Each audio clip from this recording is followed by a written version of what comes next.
1 Tessalonicenses capítulo 3, versículo 2.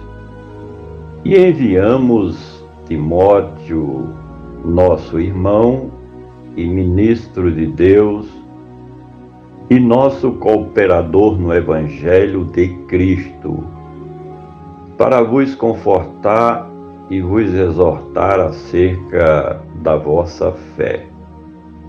E enviamos Timóteo.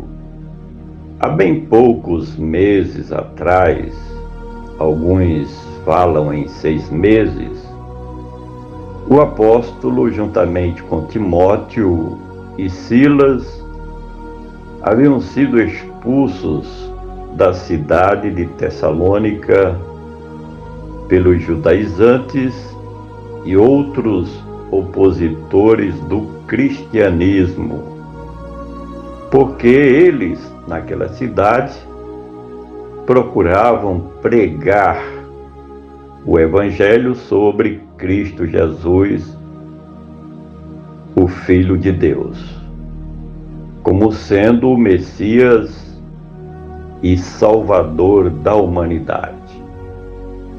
Como Paulo era o alvo principal destas perseguições, ele não pôde, no momento, tornar a cidade de Tessalônica, por isso enviou a Timóteo para fazer e realizar aquilo que certamente o apóstolo Paulo já havia lhe orientado e recomendado que fizesse.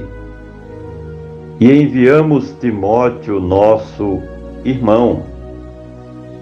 Essa forma de tratamento pode ser aplicada a toda a humanidade, porque em Adão e Eva nós somos irmãos uns dos outros, por pertencermos a uma mesma matriz. No entanto, no que diz respeito aos judeus, eles se consideravam irmãos uns dos outros por meio da genealogia dos patriarcas Abraão, Isaque e Jacó. Já no tocante ao cristianismo, essa tradição é mais elevada quando coloca Deus no meio da discussão, ao se afirmar que todos os remidos em Cristo Jesus são filhos de Deus e, portanto, irmãos uns dos outros. E enviamos Timóteo, nosso irmão e ministro de Deus. A título de hoje, o ministro do Evangelho de Cristo pode ser um pastor ou um evangelista, de forma que Timóteo tanto estava preparado para ser um líder local de uma comunidade cristã, como também tinha plenas condições de ser um pregador itinerante do Evangelho das Boas Novas de Cristo Jesus. Percebe-se que a figura do pastor, até os anos 312 depois de Cristo, não tem muito destaque, porque naquela época não se podiam construir templos dedicados ao cristianismo, de forma que os evangelistas eram um pouco mais úteis naquele momento do que os obreiros locais, porque os evangelistas podiam expandir o evangelho do reino de Deus no mundo gentílico. E enviamos Timóteo, nosso irmão e ministro de Deus e nosso cooperador. João Batista, quando começou a exercer seu ministério como precursor do Messias de Deus, ele formou uma equipe ministerial a quem o Novo Testamento chama de discípulos. Com Jesus não foi diferente. Ele também formou um bom grupo que ficou sendo conhecido como o grupo dos 12 apóstolos, que também eram seus discípulos. E o apóstolo Paulo seguiu o mesmo exemplo.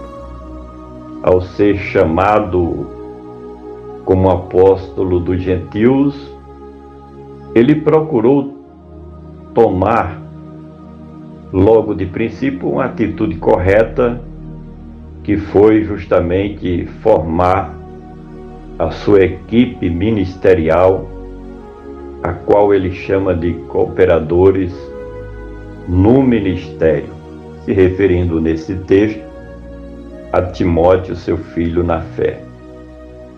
E enviamos Timóteo, nosso irmão e ministro de Deus, nosso cooperador no Evangelho de Cristo.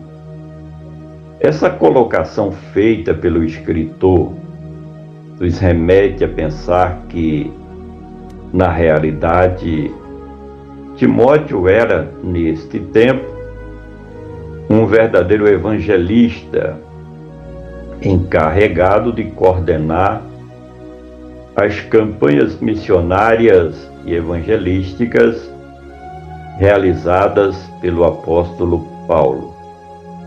No tempo da igreja primitiva, a função de evangelista tinha uma importância fundamental, pelo fato de que não existiam templos como nos dias de hoje, nem também diversidades de denominações.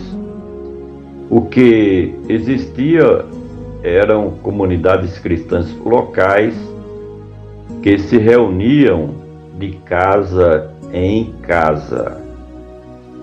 E enviamos Timóteo, nosso irmão e ministro de Deus e nosso cooperador no Evangelho de Cristo, para vos confortar. De fato, a Igreja de Cristo na cidade de Tessalônica estava passando por um momento difícil de perseguições, que começaram com a chegada de Paulo e seus cooperadores, até que culminou com a expulsão dos mesmos daquela cidade. Mesmo com a saída do grupo daquela região, os judaizantes e os líderes das seitas pagãs continuaram perseguindo os cristãos para que viessem a se desviar do Evangelho do Reino de Deus. Finalmente, e vos exortamos acerca da vossa fé. Além de confortar os que estavam sofrendo por causa da nova fé, Timóteo levava consigo a responsabilidade de aconselhar os seguidores do Reino de Deus a permanecerem no caminho do Evangelho. Até porque se render a Cristo pelo poder do Evangelho deve ser um caminho sem volta. Quem é regenerado pelo poder do Espírito Santo passa a ser de fato uma nova criatura. Por gentileza, compartilhe este comentário. Vamos juntos semear a palavra do nosso Deus.